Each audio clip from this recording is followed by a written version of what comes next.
कैसे हैं आप सभी। उम्मीद करता हूँ आप बहुत अच्छे होंगे। और आपका फर्स्ट चैप्टर है ये इकोनॉमिक्स का यानी अर्थशास्त्र का, जिसका नाम है अर्थव्यवस्था एवं इसके विकास का इतिहास। तो सबसे पहले आपको पता होना चाहिए कि अर्थव्यवस्था क्या होता है और अर्थशास्त्र क्या होता है। ये तो आपको पता ही होगा, आप बचपन से ही पढ़ते आ रहे हैं इकोनॉमिक्स अर्थशास्त्र, क्लास 6 से तो पढ़ते आ ही रहे होंगे। लेकिन एक परिभाषा आपको जानना ज़रूरी है। तो चलिए मैं परिभाषा से शुरू करता हूँ। बाकी इस चैप्टर के अंदर में तो आपको लाइन बाय लाइन में पढ़ाने ही वाला हूँ, पूरा चैप्टर खत्म होगा इसी वीडियो में। तो पहले अर्थशास्त्र क्या होता है। तो अर्थशास्त्र सामाजिक विज्ञान की वह शाखा है जिसके अंतर्गत वस्तुओं और सेवाओं के उत्पादन, वितरण, विनिमय और उपभोग का अध्ययन किया जाता है। आप इसे नोटबुक में लिख सकते हैं। अगर आपके पास नोटबुक अभी अवेलेबल नहीं है, आप लेट के देख रहे हैं ये वीडियो, तो बैठिए आराम से और लिखिए। नहीं तो आप अगर स्क्रीनशॉट ही लेना चाहते हैं तो डिस्क्रिप्शन में आपको एक यूट्यूब शॉर्ट्स का लिंक मिल जाएगा। जो यूट्यूब का शॉर्ट्स होता है उसमें आप इसी परिभाषा को देख के स्क्रीनशॉट ले सकते हैं। 2 परिभाषा उसमें दिया हुआ है, अर्थशास्त्र का भी और अर्थव्यवस्था का भी। अब चलिए मैं अर्थव्यवस्था क्या होता है ये समझा देता हूँ, बता देता हूँ परिभाषा, और समझाने का काम तो इस चैप्टर में होगा ही होगा। तो अर्थव्यवस्था क्या होता है। तो अर्थव्यवस्था का अर्थ उस व्यवस्था या संगठन से है जिसके अंतर्गत समाज के सभी सदस्य अपने आर्थिक क्रियाकलापों द्वारा जीविकापोर्जन अर्थात आवश्यकताओं की पूर्ति करते हैं। दूसरे शब्दों में अर्थव्यवस्था जीवन यापन के लिए अपनाई गई एक आर्थिक व्यवस्था है। आप इसे सुन के भी लिख सकते हैं, नहीं तो आप स्क्रीनशॉट ले लीजिएगा, मैं आपको तरीका बता चुका हूँ, डिस्क्रिप्शन में आपको लिंक मिल जाएगा। अब चलिए लाइन बाय लाइन इस चैप्टर को पढ़ते हैं, जो कि बहुत ही ज़्यादा महत्वपूर्ण होने वाला है। तो पहला है, देखिए यहाँ पे थोड़ा सा अतीत का बात बताया गया है, तो थोड़ा सा देख लीजिए। इसमें बोला गया है कि भारतीय अर्थव्यवस्था का वर्तमान स्वरूप कोई एक दिन की संरचना नहीं है। इसके मूल सूत्र की जड़ें काफ़ी गहरी है। 15 अगस्त 1947 को आज़ादी मिली। इससे पहले लगभग 200 वर्षों तक अंग्रेज़ों की गुलाम थी। ये सब बात आपको पता होगा। उस समय भारत को सोने की चिड़िया कहा जाता था और अंग्रेज़ों ने इन्हें भरपूर शोषण किया और भरपूर लूटा। हमारा देश बहुत पुराना है और इसलिए कहने का मतलब है कि हमारे देश की जो अर्थव्यवस्था थी पहले बहुत ही ज़्यादा मजबूत थी, इसलिए उसे क्या कहा जाता था, सोने की चिड़िया कहा जाता था। हमारे देश के पास अपार धन थी, इसलिए पुराने मंदिर देखिए आप, पुराना मंदिर, पुराना जो मोनूमेंट्स बिल्डिंग है वो कितना भव्य है। तो हमारे देश के पास पैसा था, तभी इतना अच्छा चीज़ था। पैसा कहने का मतलब धन। तो अर्थव्यवस्था हमारी काफ़ी मजबूत थी। लेकिन अंग्रेजी शासन ने सोने की इस चिड़िया को भरपूर शोषण किया तथा जमकर लूटा, जिसके कारण भारत के आर्थिक विकास की गति मंद या नगण्य हो गई। क्योंकि जब आज़ाद हुआ 15 अगस्त 1947 को, तो हमारे देश में काफ़ी भूखमरी थी, काफ़ी गरीबी थी, क्योंकि अंग्रेज़ों ने भरपूर इसका क्या किया, शोषण किया। जबकि प्राचीन समय में हमारा देश क्या था, बहुत ही ज़्यादा अमीर था और भव्य था। और आज हम लोग क्या है, विकासशील देश है। क्या है, विकासशील देश। विकसित देश नहीं है, विकासशील है, यानी विकास कर रहे हैं हम लोग। और अमेरिका जैसे देश क्या है, विकसित देश है। आगे पढ़ेंगे। अब चलिए, अब यहाँ पे वही बात दिया गया है। एक बार चलिए जल्दी से गो थ्रू हो जाते हैं। आज़ादी के समय भारतीय अर्थव्यवस्था का सामाजिक, आर्थिक, राजनीतिक, सांस्कृतिक पुनरुत्थान कर दुनिया की एक अग्रणी अर्थव्यवस्था के रूप में प्रस्तुत करना हमारे नीति निर्धारकों के समक्ष चुनौती थी। कहने का मतलब है कि उस समय जो हमारे नीति निर्धारक थे, जैसे प्रधानमंत्री उस समय के और उस समय के लोग, उनके सामने समस्या थी कि भारत को कैसे उत्थान किया जाए, कैसे आगे बढ़ाया जाए। क्योंकि उस समय हमारे देश क्या था, काफ़ी गरीब था। और इसमें कुछ बताने जैसा है नहीं, बहुत आसान है। चलिए एक बार पढ़ के आगे बढ़ते हैं हम लोग, नहीं तो टाइम ज़्यादा लग जाएगा। इस अध्याय में अर्थव्यवस्था का परिचय, यानी अर्थव्यवस्था क्या होता है, विकास की माप एवं विकास सूचकांक, बिहार के बारे में हम लोग स्पेशल ध्यान देंगे। बिहार के विकास की स्थिति, देश के आर्थिक विकास में बिहार के आर्थिक विकास की भूमिका, यानी देश के विकास में बिहार की क्या भूमिका, यही सब पढ़ेंगे। तो चलिए जल्दी जल्दी पढ़ते हैं, इंट्रोडक्शन को ज़्यादा लंबा नहीं खींचना है। और अर्थव्यवस्था का परिचय आपको एकदम ध्यान से सुनते जाना है और ध्यान देते जाना है, सोना नहीं है। बीच बीच में मैं आपसे पूछूंगा पीछे वाला बात, और मैं गो थ्रू होते जाऊंगा, रिवाइज कराते जाऊंगा इसी वीडियो में, तो भरपूर आपको समझ में आने वाला है। चलिए, अर्थव्यवस्था का परिचय। अंग्रेजी शासन ने भारतीय अर्थव्यवस्था को अपना एक उपनिवेश कॉलोनी बनाकर रखा था। आपको पता था हमारा देश क्या था, अंग्रेज़ों का गुलाम था। ऐसे बोलचाल में बोल देते हैं, लेकिन असल में हम लोग क्या थे, अंग्रेज़ के उपनिवेश थे, ब्रिटेन के उपनिवेश थे, जिसे हमें आज़ादी मिली 15 अगस्त 1947। उन्होंने फूट डालो और शासन कर, डिवाइड एंड रूल की नीति अपनाकर भारत को अपना दास बनाकर रखा। इसे आप पढ़ चुके हैं इतिहास में। अब उपनिवेश क्या होता है तो ये आपको पता होगा, जब कोई एक बड़ा देश किसी छोटे देश पे अपना अधिपत्य जमा लेता है और उस पे शासन चलाने लगता था, उसको क्या बोलते हैं, उपनिवेश बोलते हैं। हमारे देश उपनिवेश था किसका, इंग्लैंड का। तो ब्रिटेन का उपनिवेश हम लोग थे और 15 अगस्त 1947 में आज़ादी मिली। बहुत कॉमन बात है, एनसीईआरटी में चीज़ों को थोड़ा बढ़ा के दिया रहता है। अब चलिए अर्थव्यवस्था का अर्थ क्या होता है ये थोड़ा महत्वपूर्ण है, तो चलिए इसको पढ़ते हैं। पूरा चैप्टर खत्म होगा, वीडियो को बिल्कुल नहीं छोड़िए, आप लाइक कर दीजिए अभी तक नहीं किया है तो।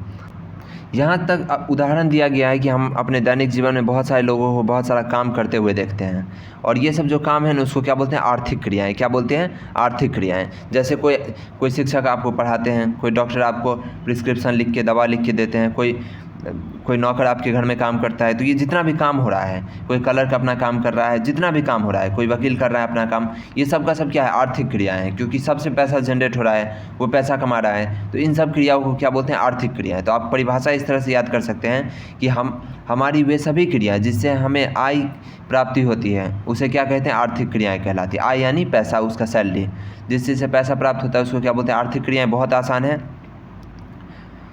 चलिए अब लोग आगे बढ़ते हैं यहाँ से। चलिए यहाँ पे एक महत्वपूर्ण बात है अर्थव्यवस्था के बारे में, ध्यान दीजिए। अर्थव्यवस्था एक ऐसा तंत्र या ढांचा है जिसके अंतर्गत विभिन्न प्रकार की आर्थिक क्रियाएं संपादित की जाती हैं। जैसे कृषि, उदाहरण दिया हुआ है बहुत सारा, जैसे कृषि, उद्योग, व्यापार, बैंकिंग, बीमा, परिवहन व संचार आदि। ये आर्थिक क्रियाएं एक और तो विभिन्न प्रकार की वस्तुएं और सेवाओं का संपादन करती है, तो दूसरी ओर लोगों को रोजगार का अवसर प्रदान करती है ताकि वे अपनी आवश्यकताओं की संतुष्टि हेतु देश में उत्पादित वस्तुएं एवं सेवाओं का क्रय कर सकें। इस तरह अर्थव्यवस्था के देखिए, अर्थ मान लीजिए ये पूरा क्या है, एक देश है और इसका अर्थव्यवस्था है, तो इसमें क्या होगा, बहुत सारा क्रिया होगा। कुछ लोग क्या करेंगे, कुछ लोग उद्योग चलाएंगे, कुछ लोग कृषि करेंगे, कुछ लोग बीमा चलाएंगे, कुछ लोग अलग अलग काम है। और ये सब जो है ना, ये अलग अलग काम से क्या कर रहे हैं, पैसा कमाया जा रहे हैं। और इसमें से कुछ जो होते हैं, जो उद्योग या इस तरह के, वो क्या करता है, दूसरे लोगों को रोज़गार भी देता है ताकि वो इस देश में जो वस्तु है उसको खरीद सके। तो इस तरह से एक देश चलता है जिसमें बहुत सारे व्यापार, बहुत तरह का काम होता है, सब अपने अपने पैसा कमाने के लिए काम करता है, और जो कमाता है उसे क्या करता है, देश में उत्पादित वस्तुओं को खरीदता है या कोई भी वस्तु को खरीदता है अपने आवश्यकताओं की पूर्ति के लिए। तो वही है, जहाँ पे परिभाषा रखने की ज़रूरत पड़ेगी, परिभाषा याद करने की ज़रूरत पड़ेगी, मैं आपको बता दूंगा जहाँ से ऑब्जेक्टिव बनने का चांस है। और बाकी जो समझने वाला बात है वो समझते जाइए और दिमाग में रखते जाइए, बहुत ही आसान है, मैं आपको समझा दूंगा हर चीज़, इस बात की पूरी गारंटी है। अब चलिए आगे, चलिए बताइए आर्थिक क्रिया क्या होती हैं। तो जल्दी, अगर आप बता पा रहे हैं मतलब आप जगे हुए हैं। तो वो सारी क्रियाएँ जिनसे हमें मुद्रा की प्राप्ति होती है या किसी भी प्रकार की आय की प्राप्ति होती है उसे क्या कहते हैं, आर्थिक क्रियाएँ। ठीक है। और यहाँ पे है अर्थव्यवस्था के दो प्रमुख कार्य मतलब अर्थव्यवस्था क्या है, दो प्रमुख कार्य क्या करती है, संपादित करती है। कि पहला, लोगों की आवश्यकताओं की संतुष्टि के लिए विभिन्न प्रकार की वस्तुएं सेवाओं का उत्पादन करती है, पहला, और लोगों को रोजगार के अवसर प्रदान करती है, ये दूसरा। ठीक है, इस तरह से।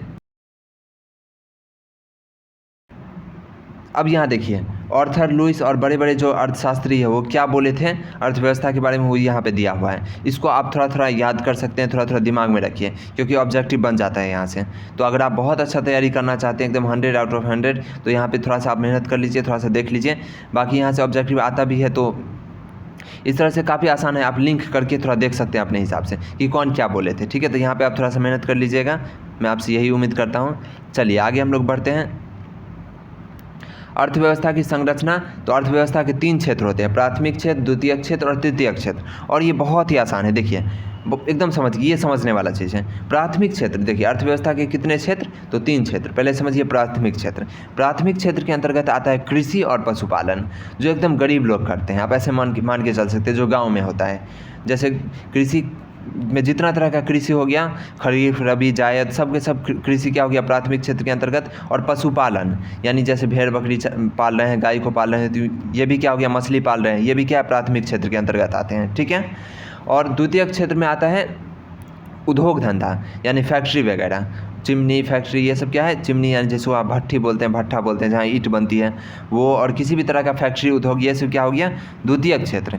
और तृतीयक क्षेत्र को बोलते हैं सेवा क्षेत्र, जिसमें सर्विस प्रोवाइड किया जाता है। जैसे कोई स्कूल है, अगर प्राइवेट स्कूल है तो वो क्या हो गया, तृतीयक क्षेत्र का उदाहरण हो गया, क्योंकि वहाँ क्या हो रहा है, सेवा देके वो पैसा कमा रहा है। कोई हॉस्पिटल क्या है, तृतीयक क्षेत्र है, क्योंकि वहाँ सेवा देके पैसा कमाया जा रहा है, वहाँ पे क्या है, कोई वस्तु आपको नहीं दिया जा रहा है, सेवा दिया जा रहा है, इसलिए उसको क्या बोलते हैं, सेवा क्षेत्र या तृतीयक क्षेत्र। आप किसी हॉस्पिटल में जाते हैं तो वहाँ आपको क्या दिया जाता है, सेवा दिया जाता है, उसका आपका ट्रीटमेंट किया जाता है, आपका ऑपरेशन किया जाता है, ये क्या है, एक सेवा है। कोई नौकर आपके घर में आता है तो वो क्या करता है, सेवा देता है। कोई माली फूल वगैरह का देखभाल करता है तो वो भी क्या करता है, सेवा देता है। इतना और इस तरह का सब। कोई इंजीनियर क्या कर रहा है, कोई ऑफिस में काम कर रहा है 9 to 5 कंप्यूटर लेके, तो वो क्या कर रहा है, सेवा दे रहा है। तो इस तरह से सब क्या हो गया, सेवा क्षेत्र या टर्सरी सेक्टर या तृतीयक क्षेत्र। प्राइमरी यानी प्राथमिक, सेकेंडरी यानी द्वितीयक और तृतीयक। अब आप बताइए कि लोगों को अगर रोज़गार देना है ज़्यादा से ज़्यादा, तो इसमें कौन सा सेक्टर सबसे महत्वपूर्ण है, जो रोज़गार, जिसमें सबसे ज़्यादा रोज़गार का सृजन होता है, ये बताइए। तो प्राथमिक क्षेत्र नहीं होगा, क्योंकि इसमें बहुत ज़्यादा रोज़गार नहीं होता है। तृतीयक क्षेत्र में भी नहीं, सबसे ज़्यादा होता है द्वितीयक क्षेत्र। यहाँ भी होता है, यहाँ भी होता है, लेकिन सबसे ज़्यादा रोज़गार कहाँ मिलेगा, द्वितीयक क्षेत्र। अगर आप मान लीजिए एक फैक्ट्री खोल लीजिएगा तो वहाँ पे बहुत सारे मजदूर को भी आप नौकरी दे सकते हैं, वहाँ पे सेल्स पर्सन को भी नौकरी दे सकते हैं, डिस्ट्रीब्यूटर और रिटेलर सबको आप नौकरी दे सकते हैं, क्योंकि बहुत सारा आपका सामान बनेगा वहाँ पे। तो द्वितीयक क्षेत्र में बहुत ज़्यादा नौकरी का संभावना होता है। प्राथमिक क्षेत्र यानी खेती गृहस्थी में आप लोग खुद ही करते हैं, और तृतीयक क्षेत्र में पैसा बहुत ज़्यादा है। तृतीयक क्षेत्र में जितने भी इंजीनियर, डॉक्टर हैं, सब क्या है, तृतीयक क्षेत्र में ही है। चाहे सरकारी नौकरी वाले जो रेलवे में जो काम करते हैं वो सब क्या है, तृतीयक क्षेत्र में है। लेकिन इसमें पैसा तो खूब होता है, लेकिन इसमें क्या है, लोगों की कम आवश्यकता पड़ती है। तो इसमें क्या होता है, रोज़गार बहुत ज़्यादा नहीं होता है। जैसे एक बैंक है तो मुश्किल से 3-4 लोगों को नौकरी मिलता है बैंक में, तो वो काम चल जाता है। तो इस तरह से रोज़गार के मामले में द्वितीयक क्षेत्र सबसे ज़्यादा है। अब देख लीजिए, इसको उदाहरण द्वारा यहाँ भी बताया गया है चार्ट, इसको बहुत आसानी से आप समझ सकते हैं। पहला है प्राथमिक क्षेत्र, इसमें उदाहरण देख लीजिए, मैं आपको ऑलरेडी समझा चुका हूँ। द्वितीयक क्षेत्र, तृतीयक क्षेत्र, और यहाँ पे द्वितीयक क्षेत्र को यहाँ पे 3 भागों में बांट दिया गया है। कुटीर उद्योग, क्योंकि उद्योग में बहुत तरह का होता है ना, कुटीर उद्योग, लघु उद्योग, मध्यम उद्योग और बड़े उद्योग। तो देखिए, कुटीर उद्योग यानी छोटा छोटा जो लोग, महिलाएं खुद से करती है। जैसे अपने घर में मास्क बना रही है कोई महिलाएं, छोटा छोटा एक मास्क बनाने के लिए क्या चाहिए, एक कोई मान लीजिए कोई औरत है जो गांव में बैठी हुई है, वो एक सिलाई मशीन खरीद लेगी और कपड़ा खरीद लेगी, उससे मास्क बना रही है और बाज़ार में उसको जाके बेच रही है। तो यहाँ पे क्या हो गया, वो कुटीर उद्योग का उदाहरण हो गया, जो छोटे स्केल पे हो रहा है। लघु उद्योग जो कुटीर उद्योग से थोड़ा बड़ा होता है, जिसमें 8-10 महिलाएं एक साथ मिलके किसी एक जगह पे या पुरुष मिलके काम करते हैं, उसको क्या बोलते हैं, लघु उद्योग, जो कुटीर उद्योग से थोड़ा बड़ा होता है। मध्यम उद्योग जो मीडियम होता है, और बड़े उद्योग जो बहुत बड़ा बड़ा उद्योग होता है, जैसे रिलायंस, टाटा, ये सब क्या बड़े बड़े उद्योग, और मध्यम उद्योग जो उससे थोड़ा छोटा है, लघु जो उससे छोटा है, कुटीर जो बहुत छोटा है। तो इस तरह से तो प्राथमिक क्षेत्र में आपको बता चुका हूँ, द्वितीय क्षेत्र में आपको बता चुका हूँ, तृतीय क्षेत्र भी मैं आपको बता चुका हूँ। कुछ भी खास नहीं है, यकीन नहीं होता है तो आप पढ़ लीजिएगा, कुछ भी नया आपको नहीं मिलेगा। चलिए, अगर आप पढ़ लेते हैं तो बहुत अच्छा बात है, क्योंकि पढ़ने की जो आदत होती है ना, वो सबसे अच्छी आदत होती है। तो आप पढ़ लीजिएगा, आपको बोरियत नहीं होगा, क्योंकि जो समझाने वाला बात है वो मैं आपको समझा रहा हूँ, और जो इम्पोर्टेंट बात है वो भी मैं आपको बताऊँगा कि परीक्षा में ये कितना महत्वपूर्ण हो जाएगा आपके लिए। अगला क्या है, राष्ट्रीय आय विभिन्न क्षेत्रों में योगदान। अब इसको रटना नहीं है, बिल्कुल नहीं रटना है। आपको यूपीएससी का एग्ज़ाम नहीं दे रहे हैं और इसको रटना नहीं, पुराना डाटा है, इसको देख लीजिए, बस उतना ही काफ़ी है। मतलब कहाँ सबसे ज़्यादा है, तो इस तरह से आप देख सकते हैं कि 1901 में क्या था, प्राथमिक क्षेत्र में सबसे ज़्यादा। उसके बाद देखिए तो प्राथमिक क्षेत्र में निरंतर क्या हो रहा है, कम ही हो रहा है, और ये आज की हकीकत भी है। कौन खेती करना चाहता है, तो यही बात है। इसके अलावा द्वितीय क्षेत्र में देख रहे हैं बढ़ोतरी हो रहा है, और होना ही चाहिए, तभी लोगों को रोज़गार मिलेगा बहुत ज़्यादा से ज़्यादा, नहीं तो काम नहीं चलेगा। और तृतीय क्षेत्र में भी बढ़ोतरी हो रही है, क्योंकि हमारा देश क्या है, तृतीय क्षेत्र, सेवा क्षेत्र बढ़ना ही चाहिए, बैंकिंग, संचार, ये सब क्या है, तृतीय क्षेत्र का पार्ट है, तो बढ़ना ही चाहिए। और प्राथमिक क्षेत्र खेती गृहस्थी बहुत ज़्यादा रहे तो इससे देश को फ़ायदा ज़्यादा होता नहीं है, क्योंकि कृषि में क्या है, ज़्यादा आय नहीं आता है। ठीक है, यहाँ पे राष्ट्रीय आय का विभिन्न क्षेत्र में योगदान दिया हुआ है। आप समझ चुके हैं कि कैसे निरंतर क्या बदलाव हो रहा है। आगे भी अगर डाटा आएगा तो उसमें क्या होगा, प्राथमिक क्षेत्र में फिर से कमी आएगी, द्वितीय क्षेत्र में बढ़ोतरी होगी, और तृतीय क्षेत्र में भी बढ़ोतरी होगी। अब चलिए यहाँ पे देखिए, अब इसी को लिखा गया है फिर से, जो चार्ट में इसी का विश्लेषण किया गया है, तो यहाँ पे कोई ज़रूरत की चीज़ नहीं है। अब अर्थव्यवस्था के 3 प्रकार होते हैं, इसको आप समझ लीजिए। देखिए, अर्थव्यवस्था कैसा होना चाहिए उस देश की सरकार डिसाइड करती है। जैसे हमारे देश का अर्थव्यवस्था क्या है, मिश्रित अर्थव्यवस्था है। किसी अमेरिका का अर्थव्यवस्था क्या है, पूंजीवादी अर्थव्यवस्था है। रूस की अर्थव्यवस्था या किसी देश की अर्थव्यवस्था जो कि क्या थी, समाजवादी अर्थव्यवस्था थी। अब ये समाजवादी अर्थव्यवस्था वर्तमान में इसका ज़्यादा है नहीं, कहीं भी नहीं है, बहुत कम देश में है। अब क्या है ये अर्थव्यवस्था का गेम, क्या है तीनों में अंतर, उसको आप समझिए। पूंजीवादी अर्थव्यवस्था वह अर्थव्यवस्था है जहाँ उत्पादन के साधनों का स्वामित्व निजी व्यक्तियों के पास होता है, जो इसका उपयोग निजी लाभ के लिए करता है। यानी कोई कंपनी है तो प्राइवेट कंपनी खुद डिसाइड करेगा इस प्रोडक्ट का दाम कितना रखना है, भले ही गरीब आदमी इसको खरीद पाए या नहीं। ये क्या है? पूंजीवादी अर्थव्यवस्था है। यानी पूरा सरकार का कोई दखल अंदाजी नहीं होता है इसमें। कंपनी बहुत सारा है, उसमें रेस लग रहा है, जो कंपनी आगे निकला वो अपने हिसाब से क्या करेगा, दाम तय करेगी और लोग उसको खरीदेंगे, और कंपटीशन है बहुत सारे कंपनी के बीच। और ये जो इस तरह का चीज़ होता है, ये क्या होता है? पूंजीवादी अर्थव्यवस्था में होता है। यानी बहुत सारे कंपनी है, जो बड़ा कंपनी इस तरह से पूरा, और इस तरह की अर्थव्यवस्था सबसे ज़्यादा फायदेमंद अर्थव्यवस्था होती है, क्योंकि यहाँ पे कुछ भी फ्री में नहीं दिया जाता है। और समाजवादी अर्थव्यवस्था में क्या होता है? सरकार का ये प्रयास रहता है समाजवादी अर्थव्यवस्था में कि गरीब लोग मतलब मरे नहीं। सरकार का ज़्यादा हस्तक्षेप रहता है, जैसे बहुत सारी सरकारी कंपनी होती है इसमें, ठीक है। और पूंजीवादी अर्थव्यवस्था की तरह निजी कंपनी को बहुत बड़ा नहीं बनने दिया जाता है। जैसे ही कोई निजी कंपनी बहुत बड़ा होता है, उसको सरकार अपने अंदर रख लेती है। कुल मिला के इसमें ना सरकार सबसे ज़्यादा पावरफुल होती है। इस तरह की अर्थव्यवस्था को बोलते हैं सामाजिक अर्थव्यवस्था। मैं आपको मोटी समझाता हूँ जो मेन बात है। अब किताबी लैंग्वेज में आप इसको पढ़ ही सकते हैं, क्योंकि किताबी लैंग्वेज समझ में नहीं आता। अब इसको पढ़िएगा तो आपको कुछ समझ में आएगा। और प्रैक्टिकल बात जो होता है उसको मैं आप मुँह से बताता हूँ तो ज़्यादा वो क्या है, असरदार है, ठीक है। तो पढ़ लेते हैं इसको, क्या लिखा हुआ है। समाजवादी अर्थव्यवस्था वह अर्थव्यवस्था है जहाँ उत्पादन के साधनों का स्वामित्व एवं संचालन देश की सरकार के पास होता है। देश की सरकार, और देश की सरकार क्या तर्क देती है कि इसका उपयोग हम क्या करेंगे, लोगों के जनहित के लिए करेंगे। इस तरह से देश के पास है, सरकार के पास है। इसमें सरकार के पास बहुत सारा चीज़ रहता है। और पूंजीवादी अर्थव्यवस्था में सरकार अपना काम करती है, और जितना भी कंपनी वगैरह है सब उस कंपनी के मालिक के हाथ में है।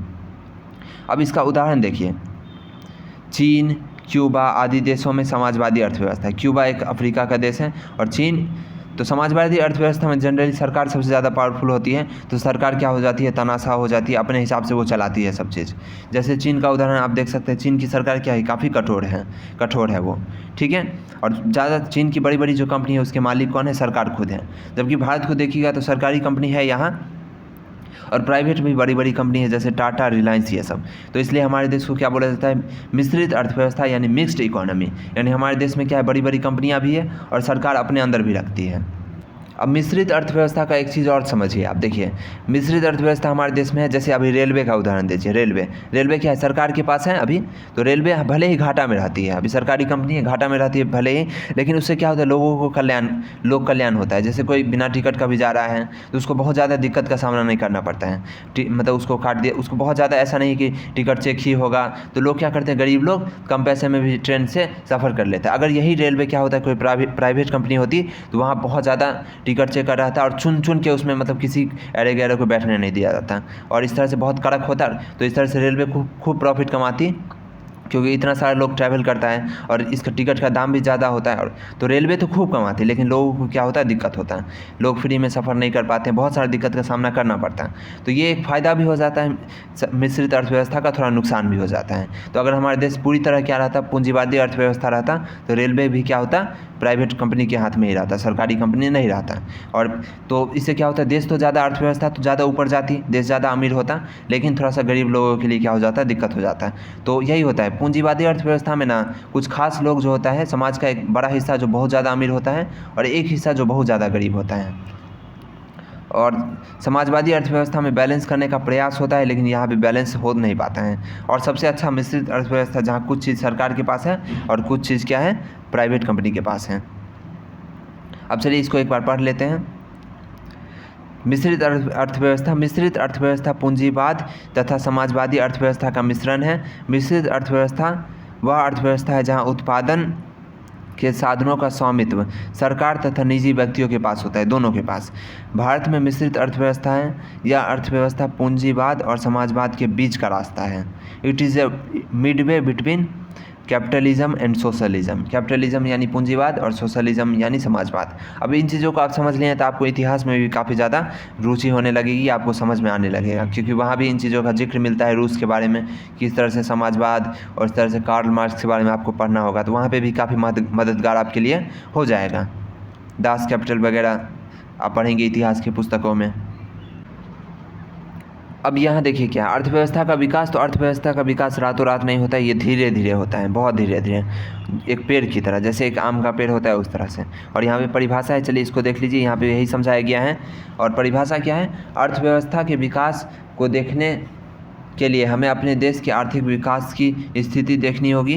भारतीय अर्थव्यवस्था के विकास की स्थिति किसी एक समय की चमत्कारिक स्थिति नहीं है, इसका एक अपना इतिहास है। तो ये कोई परिभाषा नहीं है, इसको हाईलाइट पता नहीं क्यों किया गया है, ठीक है। अब चलिए देखिए, अर्थव्यवस्था के विकास के लिए हम निम्नलिखित स्थितियों की विवेचना करेंगे जो दोनों हो पारस्परिक सहयोगी क्रियाएं हैं। चलिए देखिए क्या है यहाँ पे, आर्थिक विकास तथा मौद्रिक विकास। तो आर्थिक विकास क्या है, आर्थिक नियोजन से आती है, नियोजन यानी प्लानिंग।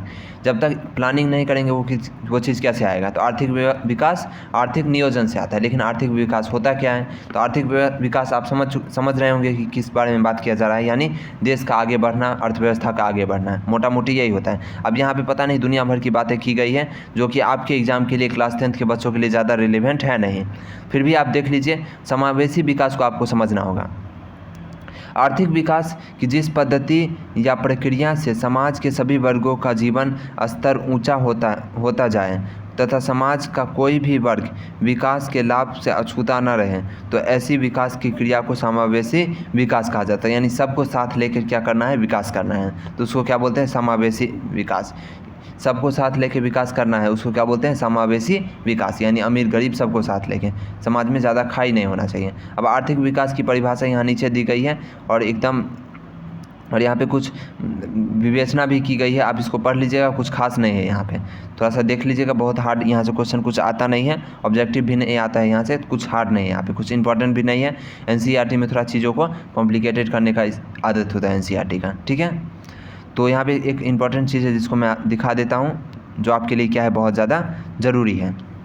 यहाँ देखिए, आर्थिक विकास का मुख्य उद्देश्य अर्थव्यवस्था के समस्त क्षेत्रों में उत्पादकता का ऊंचा स्तर प्राप्त करना है। यानी जो भी चीज़ है, चाहे प्राथमिक क्षेत्र हो या द्वितीयक क्षेत्र हो या तृतीयक क्षेत्र है, सबको ऊपर उठाना क्या है, आर्थिक विकास का मेन फंडा है। ये सब ऊपर होगा तभी क्या होगा, आर्थिक विकास होगा। और ये एक लंबी प्रक्रिया है। अब यहाँ पे एक बोला गया है एक बात कि अब यहाँ पे आर्थिक विकास यहाँ पे देखिए, जैसे आर्थिक वृद्धि लिखा हुआ है, एक सेकेंड, आर्थिक वृद्धि और आर्थिक विकास में क्या अंतर है, आर्थिक विकास कहाँ पे लिखा हुआ है, चलिए मैं उसको घेरा लगा देता हूँ, चलिए नहीं लिखे, देख लीजिए, आर्थिक विकास, तो यहाँ पे वही मेन बात है, आर्थिक विकास और आर्थिक वृद्धि में क्या अंतर होता है। तो आर्थिक वृद्धि जो है वो बड़े देशों के लिए बोला जाता है और आर्थिक विकास विकासशील देशों के लिए प्रयोग किया जाता है। तो हमारे देश में क्या होता है, आर्थिक विकास होता है और अमेरिका में आर्थिक वृद्धि होती है, यही एक बात है, यही चीज़ को यहाँ बताया गया है, ठीक है। बाकी कुछ खास नहीं है, आर्थिक विकास को यहाँ बताने का कोशिश किया गया है, वो मैं आपको बता ही दिया हूँ, आप एक बार पढ़ लीजिएगा, बाकी कुछ यहाँ से क्वेश्चन इंपॉर्टेंट नहीं बनने वाला है। सतत विकास, ये भी बहुत आसान है। सतत विकास यानी आज हम विकास कर रहे हैं तो इसका मतलब ये नहीं कि सब रिसोर्स, सब संसाधन को आज ही नष्ट कर दिया जाए, ऐसे नहीं। हम अपने संसाधन जो है हमारे पास वो तो सीमित है, तो अपने संसाधन का सीमित उपयोग करते हुए विकास करना है हमें, ताकि अगला पीढ़ी भी जो है वो भी विकास कर सकें। तो आज ही सारा पेट्रोल जला देंगे, आज ही सारा संसाधन का दोहन कर लेंगे, तो अगला पीढ़ी कैसे विकास करेगी।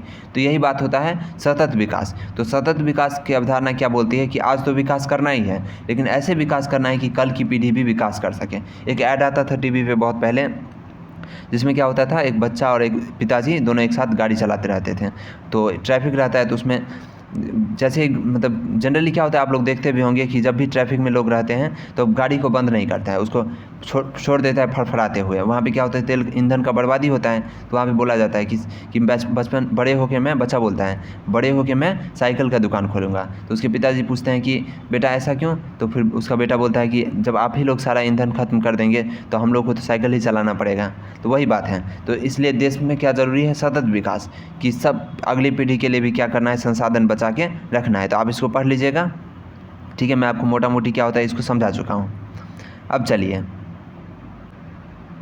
और यहाँ पे वही इररिलेवेंट चीज़ है जिसका कोई आपके लिए कुछ खास महत्व नहीं रखता है। आपको स्मार्ट स्टडी करना है, वही आपको पढ़ना है जो आपके लिए महत्वपूर्ण है, आपकी परीक्षा के लिए महत्वपूर्ण है और आपके लिए कॉन्सेप्ट के लिए महत्वपूर्ण है। अब देखिए यहाँ पे एक महत्वपूर्ण चीज़ है, इकोनॉमिक प्लानिंग, आर्थिक नियोजन। याद कीजिए मैं आपको क्या बताया था कि आर्थिक विकास क्या है, आर्थिक नियोजन से ही आता है। यानी प्लानिंग होना चाहिए सरकार को कि आगे 5 साल क्या करना है या 10 साल में क्या क्या प्राप्त करना है। तो इसलिए हमारे देश जब आज़ाद हुआ तब 5 ईयर प्लान आया, यानी पंचवर्षीय योजना।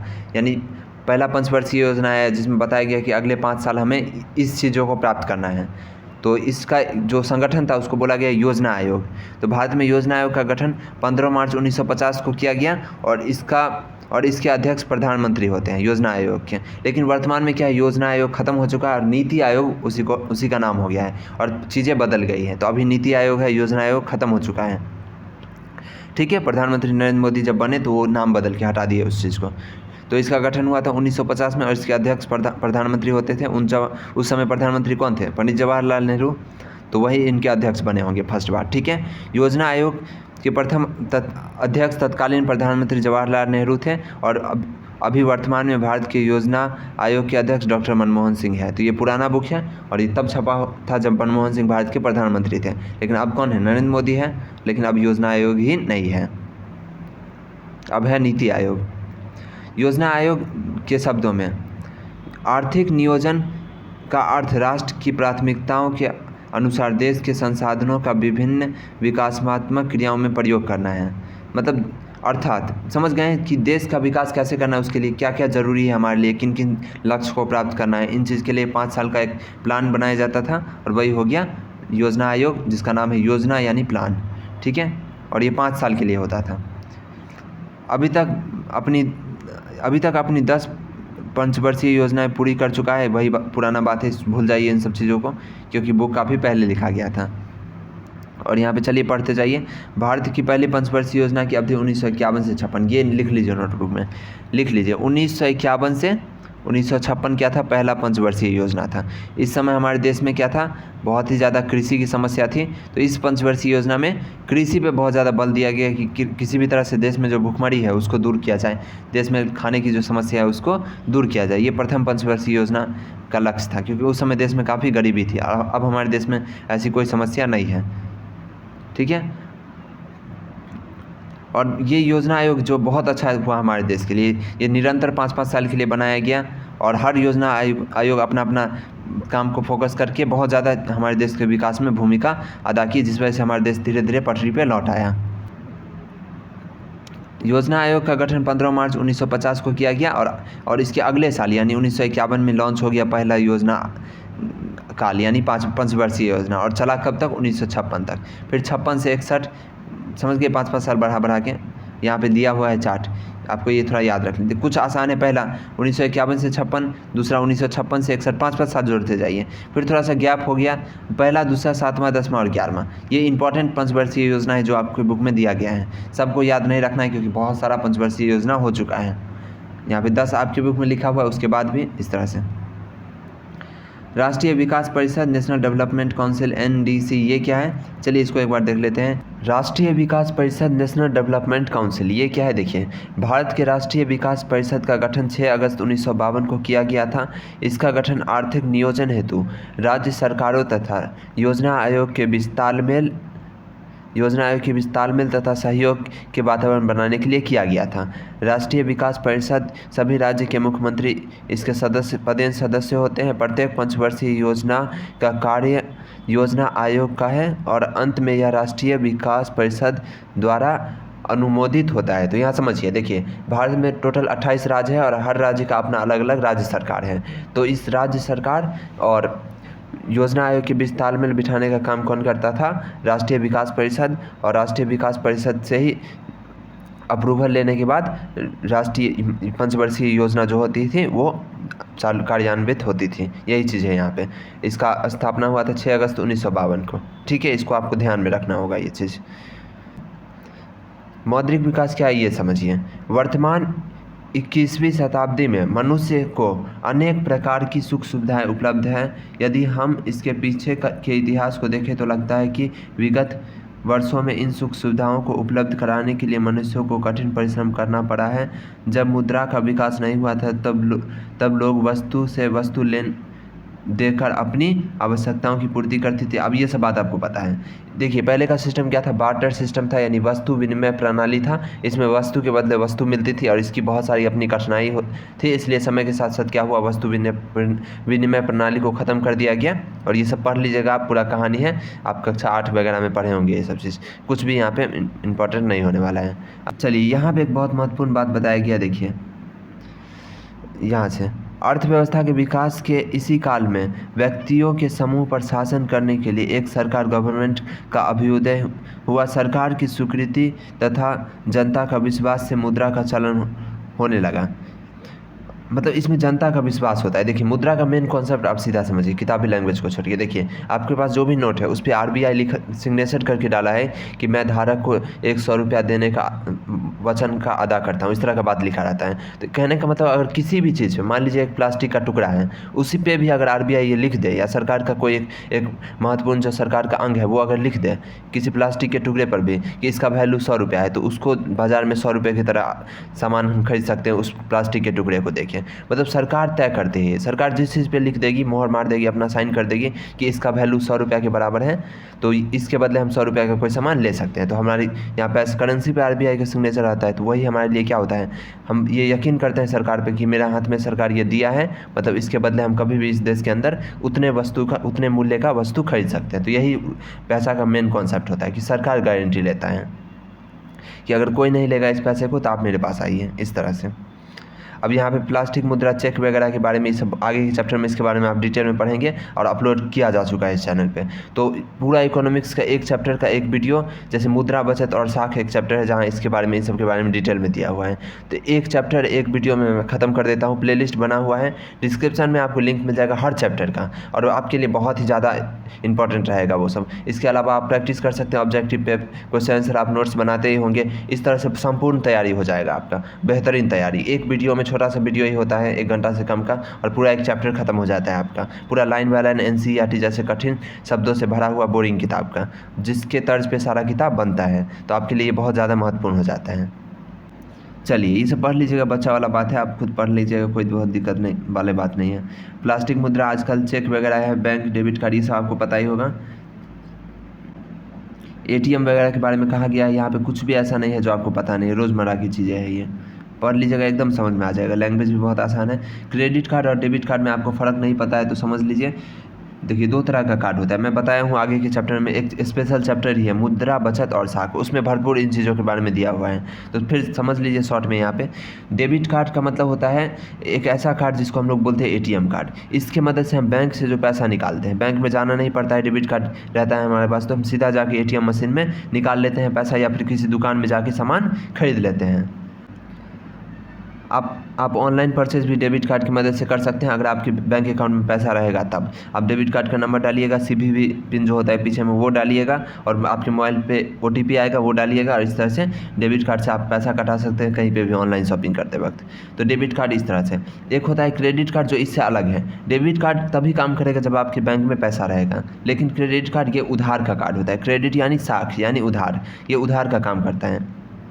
यानी आपके अकाउंट में जितना मान लीजिए पैसा है 1000 रुपया, तो एक लिमिट तय होता है इसका, जैसे 1 लाख का, 2 लाख का, आप उतना तक का खर्च कर सकते हैं। आपके अकाउंट में पैसा रहे ना रहे कोई फ़र्क नहीं पड़ता है, उसको बोलते हैं क्रेडिट कार्ड। क्योंकि ये साख देख कर दिया जाता है, तो आपका साख अगर अच्छा रहेगा तो बैंक आपको दे देगा, ये चीज़ है। और भी बहुत सारे तरीके हैं क्रेडिट कार्ड को लेने का, तो इसमें कम से कम आपका एज 21 साल होना चाहिए, तब आपको आसानी से मिल जाता है।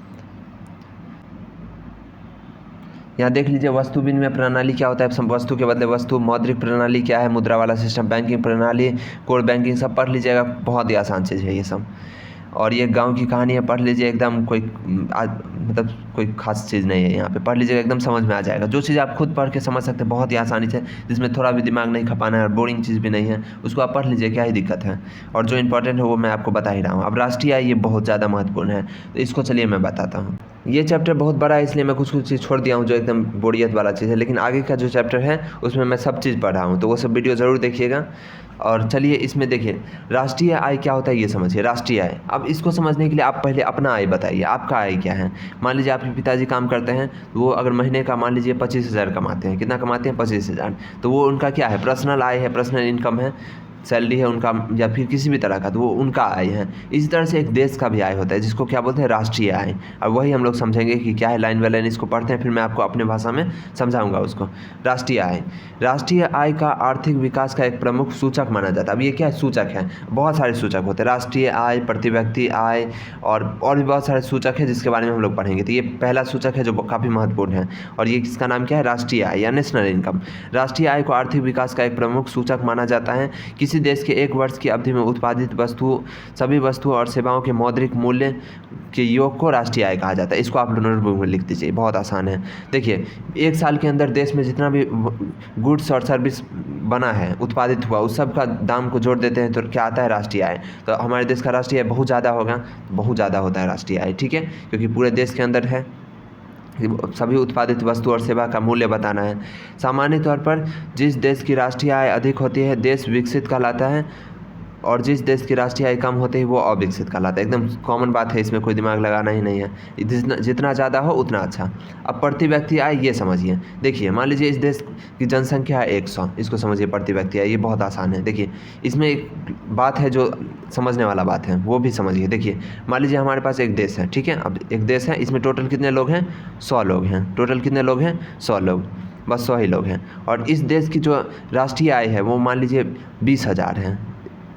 इस देश की राष्ट्रीय आय क्या है, 20,000, और टोटल लोग कितने हैं, 100 लोग हैं। चलिए 100 से डिवाइड करते हैं तो कितना हो गया, 20 कट गया, यानी 2,000। यानी हर व्यक्ति क्या कर रहा है, 2,000 कमा रहा है, हर व्यक्ति क्या कर रहा है, 2,000 कमा रहा है, इसलिए राष्ट्रीय आय क्या हो गया, 20,000। लेकिन असल में इस चीज़ को समझिए, हर व्यक्ति 2,000 कमा रहा है, ये हम मोटा मोटी समझे हैं, लेकिन असल में ऐसा नहीं होता है।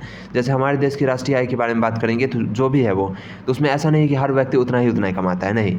कुछ लोग हैं जो बहुत ज़्यादा कमाते हैं, कुछ लोग हैं जो एकदम बहुत कम कमाते हैं, और राष्ट्रीय आय में ये पता नहीं चलता, सॉरी, प्रति व्यक्ति आय में ये पता नहीं चलता है। तो ये ज़्यादा इंपॉर्टेंट सूचक नहीं होता है, क्योंकि हम मोटा मोटी बता देते हैं कि लगभग हर आदमी इतना रुपया कमा रहा है, लेकिन असली वास्तविकता में ऐसे नहीं होती है।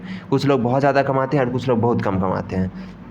तो ये बहुत महत्वपूर्ण सूचक नहीं माना जाता है पिछड़े देशों में। जैसे हमारे देश की बात में करें तो ये बात आप ध्यान में रखिएगा। तो यहाँ देखिए, कुल राष्ट्रीय आय जो हमारे केस में क्या था, 20,000 था, और कुल जनसंख्या को डिवाइड करते हैं तो क्या आता है, प्रति व्यक्ति आय आता है। और यहाँ पे विश्व बैंक का डाटा दिया हुआ है कि कितने आय वाले को, प्रति व्यक्ति आय वाले को विकसित, और कितने को विकासशील, और कितने को मतलब अविकसित देश बोला जाएगा। तो ये डाटा है, आपको याद करना होगा, मतलब दिमाग में। वैसे क्वेश्चन नहीं आता है यहाँ से, बिहार बोर्ड के स्टूडेंट है तो यहाँ से क्वेश्चन नहीं आएगा आप, और क्वेश्चन के लिए भरपूर आपको प्रैक्टिस करवाया जाएगा। तो यहाँ पे आप पढ़ लीजिए क्या है, यहाँ पे कॉन्सेप्ट समझने का काम कीजिए, और यहाँ से क्वेश्चन जनरली नहीं आता है। ऑब्जेक्टिव भी आपको नहीं आएगा, तो यहाँ से आप इस तरह से कर सकते हैं। बहुत ज़्यादा आपको दिमाग खपाने की ज़रूरत नहीं है, हार्ड वर्क नहीं करना है, एकदम आराम से 1-2 बार नज़र फैला मतलब डाल दीजिए उस पर, हो गया है बस। अब चलिए आगे, यहाँ पे चयनित राज्यों के प्रति व्यक्ति आय, ये बहुत पुराना डाटा है। देखिए 2002-3 का है, अभी कोई काम का नहीं है, ये बुक बहुत पहले छपा हुआ है। जो कॉन्सेप्ट है उसको आप समझ लीजिए बस, बाकी जो क्वेश्चन रिपीट ही होता है। आप एक बार क्वेश्चन बैंक खुद देख लीजिएगा, प्रीवियस ईयर क्वेश्चन देख लीजिएगा, जो प्रैक्टिस करवाएंगे हम या कोई भी टीचर, वो देख लीजिएगा, पर्याप्त हो जाएगा। बहुत ज़्यादा हार्ड चीज़ नहीं पूछा जाता है यहाँ पे। कॉन्सेप्ट समझना इसलिए ज़रूरी हो जाता है ताकि आपको नॉलेज रहे, कभी आप इस क्लास से आगे की क्लास में जाए तो आपको लगे कि हाँ हम कुछ पढ़े थे इस क्लास में। बाकी एग्जाम के लिए नंबर लाने का तो भरपूर अलग अलग वीडियो आता ही है, बाकी चैप्टर को पढ़ना बहुत ही ज़्यादा महत्वपूर्ण हो जाता है। आप सीधे ऑब्जेक्टिव रखने लगिएगा तो आपको बहुत मेहनत करना पड़ेगा। पहले कॉन्सेप्ट को समझ लीजिएगा, चैप्टर को पढ़ लीजिएगा अच्छे से, फिर ऑब्जेक्टिव याद कीजिएगा। तो आपको कुछ ही ऑब्जेक्टिव रखना पड़ेगा, बाकी सब आपको समझ में आ जाएगा, आपके लिए बहुत ही ज़्यादा आसान हो जाएगा। तो यही चीज़ है, यहाँ पे थोड़ा याद करने वाला है, समझ सकते हैं इस बात को, ठीक है। चलिए आगे, पंजाब का दिया ये सब छोड़ दीजिए क्योंकि बहुत पुराना, जो डाटा बहुत पुराना है वो आपके ज़्यादा काम का नहीं है, एग्जाम में नहीं पूछता है। मानव विकास सूचकांक, ह्यूमन डेवलपमेंट इंडेक्स, यह सूचकांक संयुक्त एक और सूचकांक, 2 सूचकांक देख चुके हैं। राष्ट्रीय आय, जिसमें 1 साल के भीतर देश में उत्पादित सभी वस्तुएं, सभी गुड्स और सर्विस, यानी सभी वस्तु और सेवा का जो मौद्रिक मूल्य होता है उसको क्या बोलते हैं, राष्ट्रीय आय। और अगला हम लोग पढ़े थे प्रति व्यक्ति आय, देश की कुल आय, राष्ट्रीय आय से देश की कुल जनसंख्या का जब भाग किया जाता है तब जो भागफल आता है उसको क्या बोलते हैं, प्रति व्यक्ति आय। यानी मोटा मोटी तौर पे ये होता है कि हर इस देश का प्रत्येक व्यक्ति इतना रुपया कमाता है, इस तरह से। अब तीसरा सूचकांक है मानव विकास सूचकांक, ये यूनाइटेड नेशन इसको बताता है। यूनाइटेड नेशन यानी संयुक्त राष्ट्र संघ, तो वही चीज़। अब देखिए ये क्या है, इसको समझते हैं, पढ़ते हैं एक बार। ह्यूमन डेवलपमेंट इंडेक्स या सूचकांक संयुक्त राष्ट्र विकास कार्यक्रम UNDP द्वारा महबूब उल हक के निर्देशक में तैयार की गई पहली मानव विकास रिपोर्ट में प्रस्तावित किया गया था। UNDP द्वारा प्रकाशित मानव विकास रिपोर्ट HDR के विभिन्न देशों की तुलना में शैक्षिक स्तर और स्वास्थ्य स्थिति और प्रति व्यक्ति आय के आधार पर करती है तथा मानव विकास सूचकांक HDI का प्रश्न है तो इसके 3 सूचक होते हैं: जीवन आशा, शिक्षा प्राप्ति तथा जीवन स्तर। अब देखिए ये जो सूचकांक है ना, मानव विकास सूचकांक, इसमें बहुत सारा पॉइंट को लिया जाता है कि मानव विकास कर रहा है कि नहीं।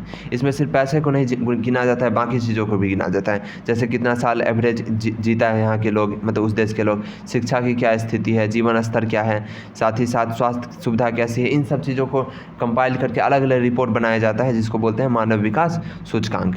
अब अलग अलग सूचकांक होता है। अब यहाँ पे बहुत सारा पॉइंट आपको मिलेगा, वो ये इंपॉर्टेंट है, अब यहाँ से समझिए। HDI यानी जीवन आशा सूचकांक प्लस शिक्षा प्राप्ति सूचकांक प्लस जीवन स्तर सूचकांक, इन तीनों को मिला के क्या बोलते हैं? HDI यानी ह्यूमन डेवलपमेंट इंडेक्स। इसमें 3 इंडेक्स होता है: जीवन आशा, शिक्षा प्राप्ति सूचकांक और जीवन स्तर सूचकांक, यानी लाइफ स्टाइल कैसा है। भारत तथा उसके पड़ोसी देश की 2004 में मानव विकास रिपोर्ट की निम्न तालिका द्वारा स्पष्ट किया गया है।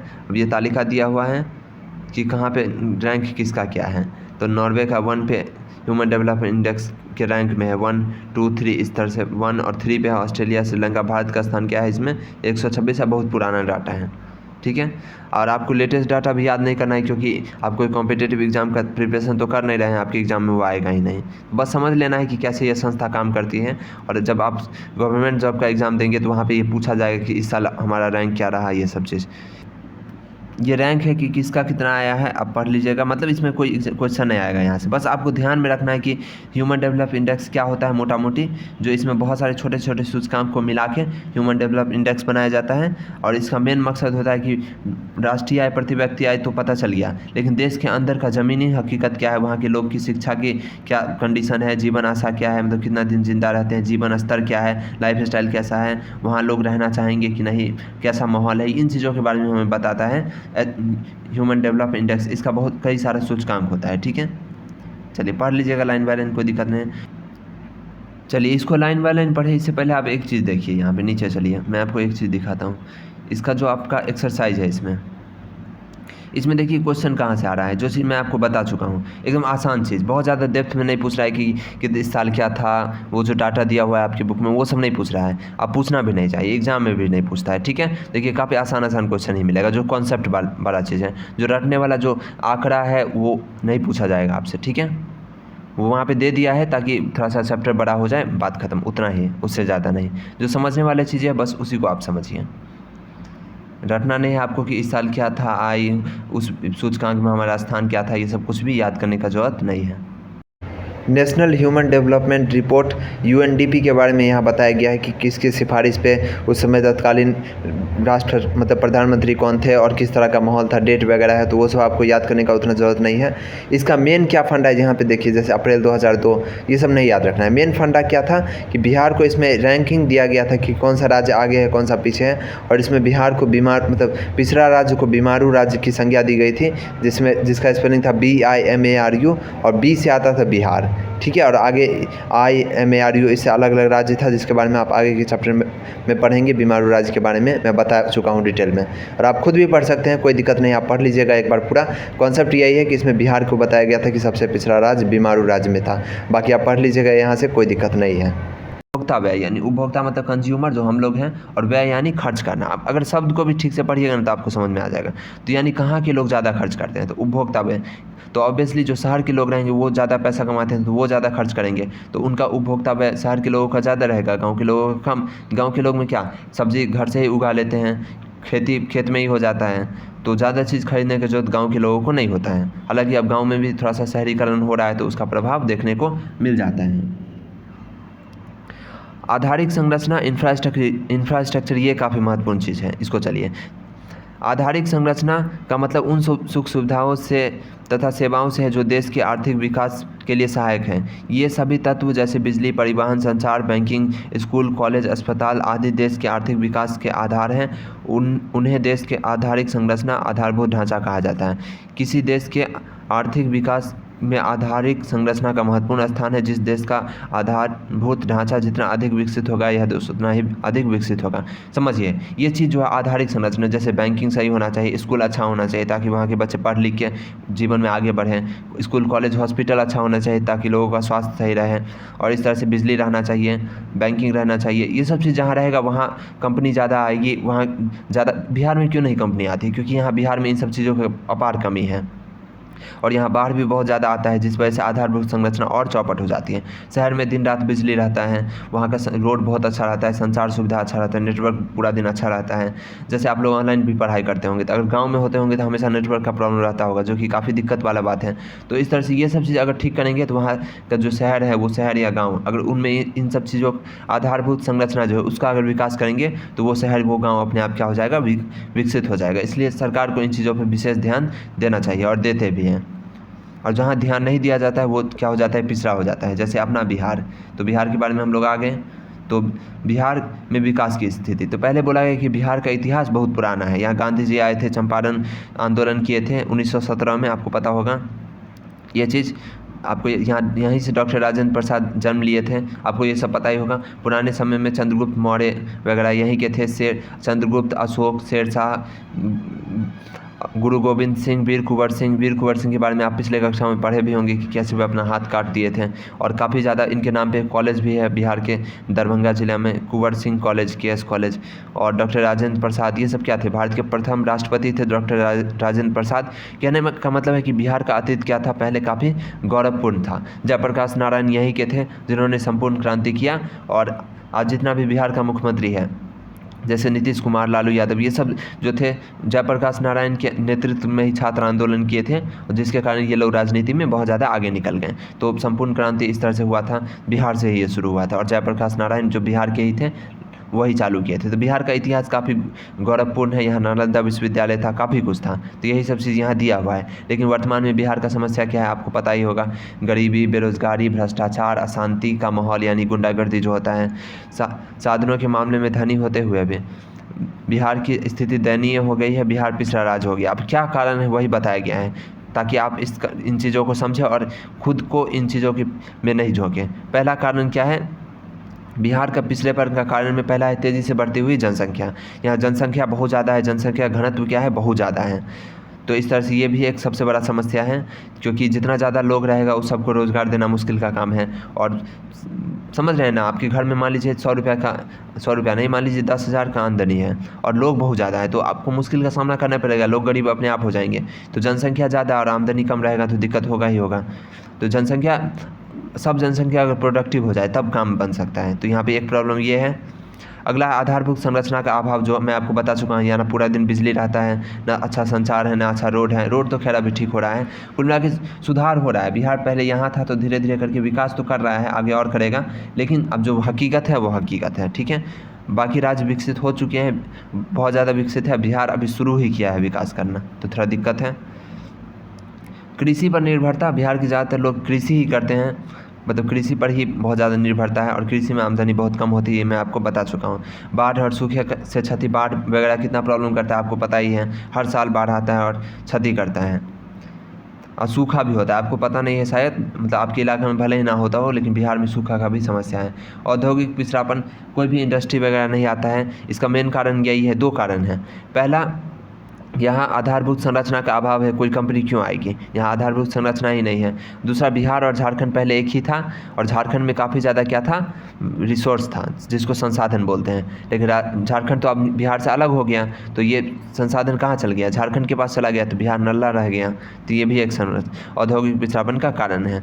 गरीबी, जैसे बोलते हैं गरीबी ही गरीबी को जन्म देता है, मतलब गरीब लोग गरीबी में ही बीत जाते हैं। उसका आने वाला पीढ़ी भी गरीब होता है, क्योंकि वो उसको ना सही से पढ़ा पाता है, ना सही से ज़िंदगी दे पाता है।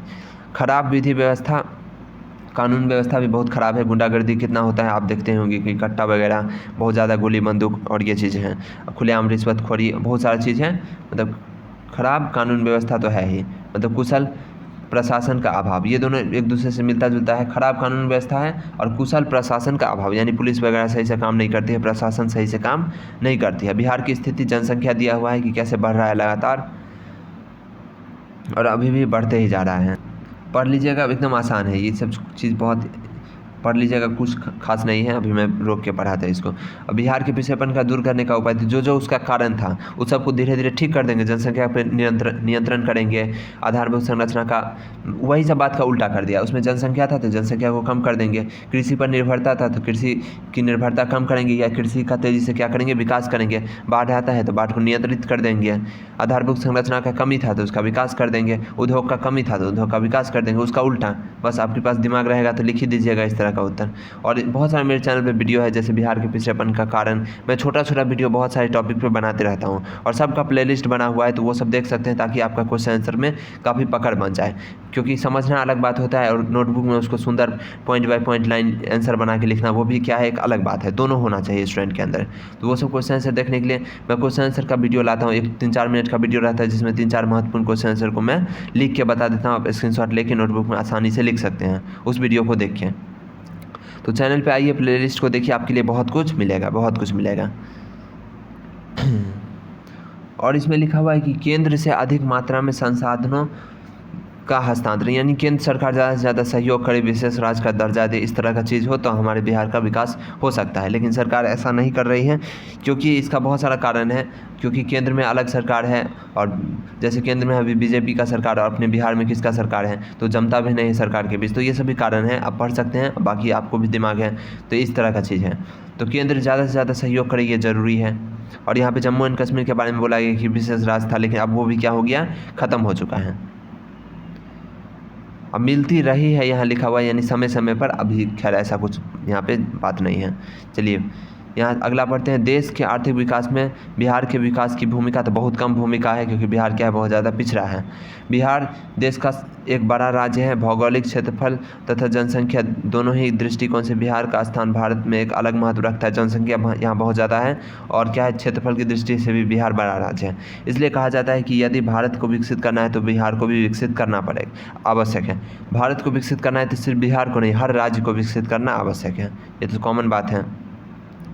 चलिए, चाहे राजनीतिक साझेदारी की बात हो अथवा विकास के मापदंड को स्थापित करने की बात हो, अब बिहार को नज़रअंदाज नहीं कर सकते। ये सब सही बात है कि बिहार को एकदम आगे बढ़ाना बहुत ज़्यादा ज़रूरी है। पढ़ लीजिएगा, कुछ भी यहाँ पे एकदम ऐसा बात नहीं है जो आपको समझ में नहीं आएगा। चैप्टर काफ़ी वीडियो लंबा हो रहा है, तो मैं थोड़ा चाह रहा हूँ कि जल्दी से इसको कंपाइल कर दिया जाए। तो पढ़ लीजिएगा, आपको अब ज़्यादातर चीज़ समझ में आ ही गया होगा। मूलभूत आवश्यकताओं एवं विकास का संबंध बहुत ज़्यादा संबंध है। मूलभूत आवश्यकता वो होता है जैसे रोटी, कपड़ा, मकान, घर, ये सब क्या है, मूलभूत आवश्यकता, यानी जो ज़रूरत का चीज़ है। तो मूलभूत आवश्यकता किसी का पूर्ति होगा तभी वो राज्य विकसित होगा, यही चीज़ है। गरीबी रेखा यानी BPL आप सुने होंगे, बिलो पॉवर्टी लाइन, यानी जो गरीबी रेखा से नीचे उसको क्या बोलते हैं, BPL। तो यही चीज़ है यहाँ पे क्या बताया, गरीबी रेखा से नीचे किन लोगों को बोलेंगे। तो यहाँ पे एक बात बताया गया है, बहुत पुराना बात है। गरीबी को निर्धारण करने के लिए योजना आयोग द्वारा बॉर्डर लाइन तय किया गया है। गरीबी रेखा कैलोरी मापदंड पर आधारित है। ग्रामीण क्षेत्रों में 2400 कैलोरी यानी 2400 कैलोरी तथा शहरी क्षेत्रों में 2100 कैलोरी प्रति व्यक्ति प्रतिदिन निर्धारित किया गया है।